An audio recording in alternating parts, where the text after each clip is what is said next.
Hi everyone. Today we're going to be looking at California's Proposition 50, a measure just approved yesterday by voters that allows the state to redraw its congressional districts mid-decade. It's a political move aimed at counteracting Republican gerrymanders in states like Texas. But while politicians in Sacramento debate power, the story looks different for California's First Peoples. With over 109 federally recognized tribes, new district lines mean new representation, and for many, another round of decisions made without their voice. This comes during the nation's 11th government shutdown, now stretching into its 35th day. If it continues till tomorrow, it will become the longest in U.S. history, a moment that highlights just how fragile federal support remains for Native communities. Let's get into it. California passes Proposition 50, what it means for Native nations. California voters have approved Proposition 50, a controversial measure that allows the state to redraw its congressional maps mid-decade, a move designed to strengthen Democratic influence in Washington. Supporters describe it as a necessary counter to Republican-led gerrymanderers in states like Texas, while critics call it a dangerous precedent and undermines the state's longstanding commitment to independent redistricting. But for California's indigenous nations, the original peoples of this land, the story runs deeper. Beneath the headlines about partisan power lies a quieter truth. New district lines will once again reshape how Native voices are represented, heard, and respected in U.S. politics. What Proposition 50 does. Proposition 50 temporarily suspends California's Independent Redistricting Commission, the same body created by voters in 2010 to prevent political manipulation of district maps. In its place, the legislature has drawn a new congressional map that is projected to deliver Democrats up to 5 additional seats in the U.S. House of Representatives. The measure was framed as a direct response to redistricting efforts in Texas, where Republican lawmakers, under pressure from President Donald Trump, redrew maps to expand their majority. California, by contrast, placed a decision before voters. Over 70% of ballots have now been counted, and Associated Press and CBS both project the measure has passed. For many Californians, Proposition 50 feels like a political counterpunch, yet for tribal nations it raises older questions about consent, sovereignty, and whether indigenous people will ever truly get to say how they are represented. The indigenous landscape of California. California is home to 109 federally recognized tribes, the largest number in any U.S. state. These include nations such as the Yurok, Upa, Pomo, Chumash, Miwok, Serrano, and Comeye, along with more than 100 reservations, rancherias, and tribal trust lands scattered from Oregon border to the deserts of Imperial County. Centuries of displacement have left California's native population widely dispersed. Many tribes maintain small rancherias in remote mountain or coastal areas, while others, often though through forced relocation programs of the 1950s, live in large urban centers such as Los Angeles, San Diego, Oakland, and San Francisco. More than half of California's native people today live off reservation. Because of this diversity, redistricting rarely affects all tribes the same way. A single congressional line can divide reservations, split tribal communities, or shift native neighborhoods into new political blocs where representatives may have little understanding of indigenous issues. What tribal leaders are saying. So far, official tribal responses to Proposition 50 have been limited, but the silence speaks volumes. Many tribal governments were not consulted at all during the drafting of the measure or the design of new maps.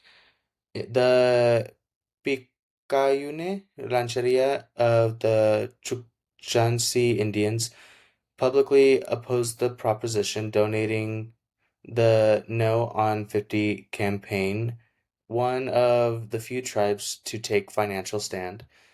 In the state legislature, Assemblymember James Ramos, a citizen of the Serrano Nation and California's first Native American lawmaker, condemned colleagues who invoked tribal reservations to score political points.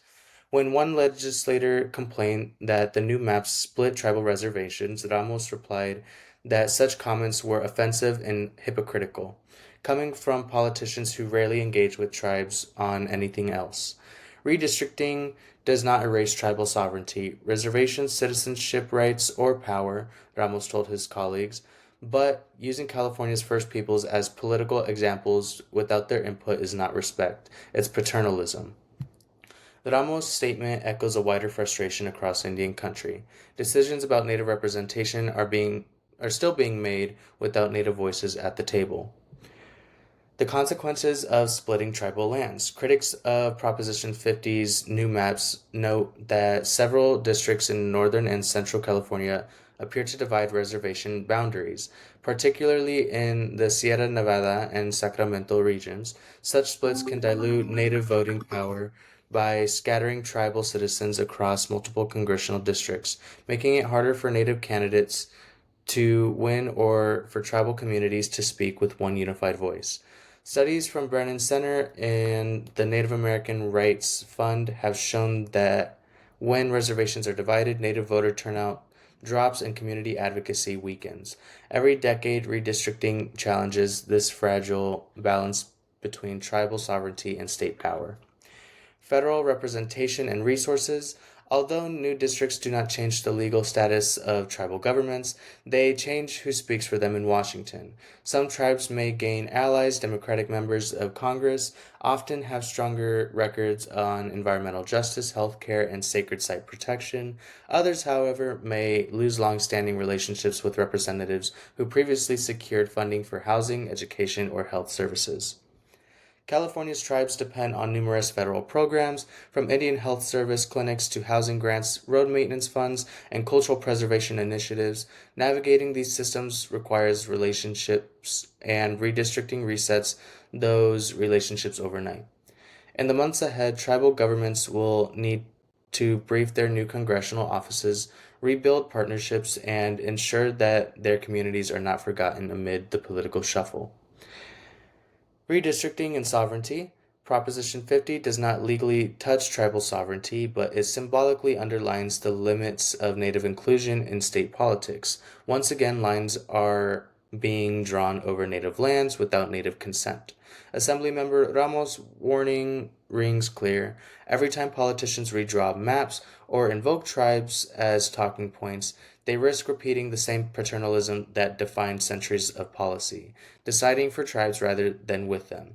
California's move contrasts sharply with Texas, where new maps were forced through the legislature with no public vote, yet even California's more democratic process, Indigenous voices were still largely absent from the conversation.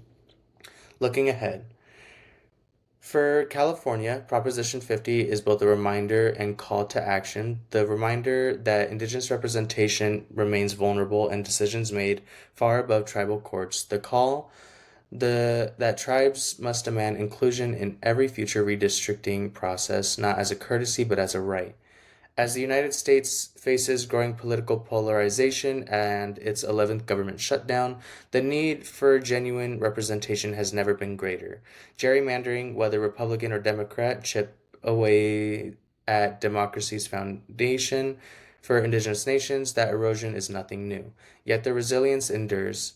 If California's leaders truly want to honor the state's First Peoples, they must move beyond symbolic gestures and include tribal governments in shaping the political maps that define who gets heard and who gets ignored. Proposition 50 has redrawn more than political lines. It's redrawn conversations about sovereignty, consultation, and who truly has a voice in shaping the state's future. As tribes across California rebuild relationships with new congressional districts, one truth remains: sovereignty does not end at the ballot box, and Native representation cannot be an afterthought. Thank you for listening to Itom Jiawai Reports. We hope you have a great day. Tua liao san chimeo ko te siabu, liao sa puan chima. Chukula.